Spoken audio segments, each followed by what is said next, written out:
Yeah, I think it's kind of a response video to a Fred video.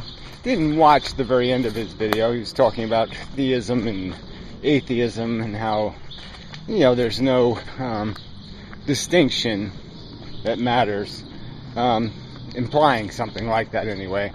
Like there's no predictive value as a distinction between claiming you're one or the other. Doesn't change anything substantial about whether or not what will happen to us. And that's quite obvious, right? I mean, it's obvious that gods don't show up. Gods don't float people to heaven. There's no evidence. There'll be no apparent difference. There's no observable difference between my going to hell, as a Christian might predict, visibly. You won't see me do it.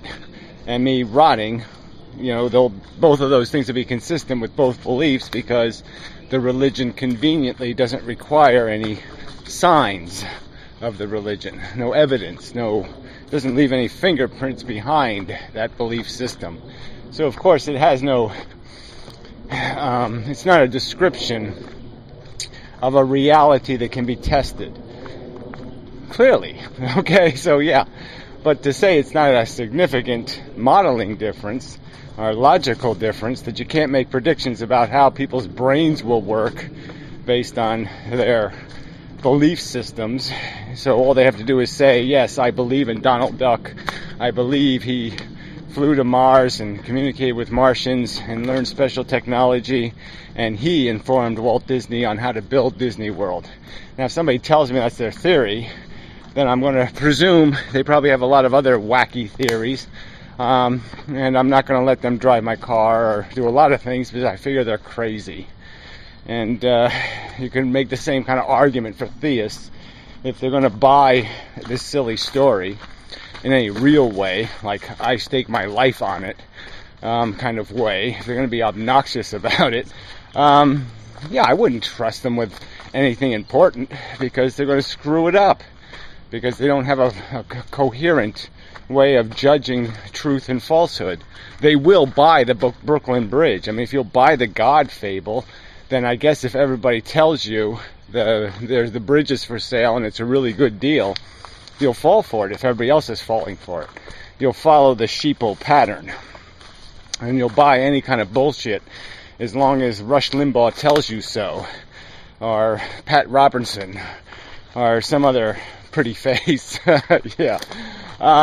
You're just a song singer. Oh, he sings so beautifully, his God must be God. Come on. So you can't negate that this is not, all these metaphors again. Metaphoring thoughts to physical items, and, I hold a belief, and so now we're going to talk about holding rocks and holding blocks and, holding other things, and somehow holding is, it's just a metaphor. It doesn't have anything to do with the explicit reality. So let's not pretend it does. Let's not pretend that beliefs have to follow the pattern of real things that you hold, because they're not going to. They're pieces of a model in your head. And modeling the world accurately is constructive. Modeling the world inaccurately is likely destructive. The probability is, if you don't know the game you're playing, you won't be very successful at playing it. Can we cut it down that narrow and that thin? And so the logical evidence negating the existence of God is substantially huge. Okay, it's monstrously huge. There's lots of logical problems with the God theory. All of the God theories. They all have huge, gaping. They create as a premise all kinds of conflicts with what we do know to be true. The evolutionary evidence, the evidence of lying scumbag humans who make up shit and convince other people that their shit is true, all the evidence of unreliability, and all the evidence of that is already established as fact about what's happening here on planet Earth, what the biology is up to. And those truths make it logically nonsensical, logically you have to be incompetent logically to accept belief in God. It's a logically incompetent. Okay, it's logically.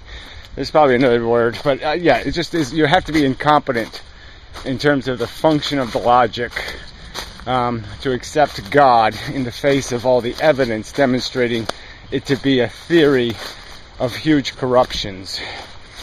And obviously atheism, as it just plain stated, the not believing in the fable of a God doesn't assure you that your model is constructed well.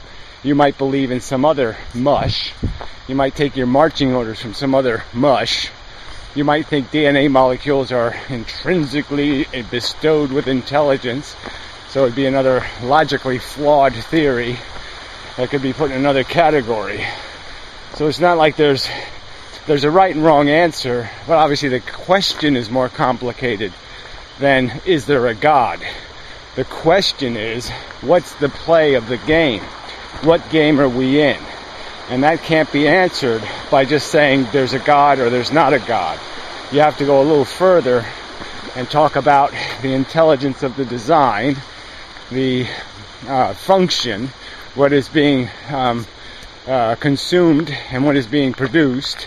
You have to go through a lot more conversation that's going to get you into these value territories and these more abstract territories to fully, in some complete way, understand, accurately model, accurately describe reality. But there are accurate descriptions and inaccurate descriptions, and it is consistent with logic. The less accurate ones are less likely to produce, constructive behavior.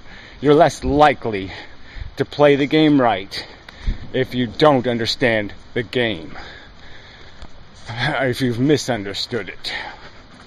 It's not impossible. I'm just saying, you can get something wrong and still act right, but the likelihoods are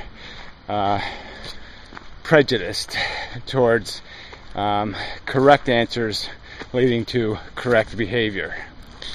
Anyway, enough of a video. Until next time and such. I did hit the button, but I did.